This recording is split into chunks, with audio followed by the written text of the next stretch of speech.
que faut-il retenir du reste de l'actualité? Tour d'horizon de l'information vue par les différentes rédactions d'Euronews. Mehr als 130 Politiker, Künstler und Journalisten fordern. La rédaction allemande d'Euronews évoque cet appel lancé par plus de 130 personnalités politiques et culturelles allemandes pour que soit libéré Julian Assange.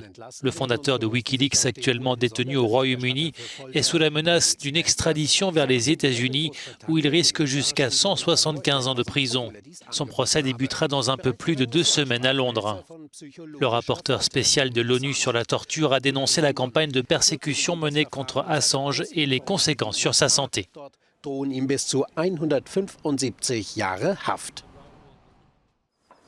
La mimosa è stata scelta nel dopoguerra in Italia come fiore dell'8 marzo, la festa della... Le mimosa, cette fleur symbole de la journée de la femme, s'offre traditionnellement en mars, mais avec le changement climatique, la récolte se fait de plus en plus tôt, explique notre rédaction italienne.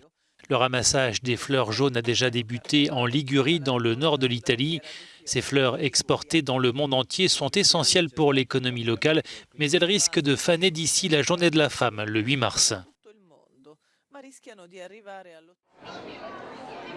El cine español vuelve a la alfombra roja de Hollywood de la mano de Pedro Almodóvar. Pedro Almodóvar va-t-il remporter un 3e Oscar du cinéma dimanche à Hollywood? C'est la question que pose notre rédaction espagnole. Son dernier long métrage intitulé Douleur et gloire est en lice dans la catégorie du meilleur film international. Almodóvar a fait appel à son acteur fétiche Antonio Banderas qui incarne un metteur en scène mélancolique. Le réalisateur espagnol, dont la carrière s'étend sur 4 décennies, avait été récompensé aux Oscars pour les films Tout sur ma mère et Parle avec elle.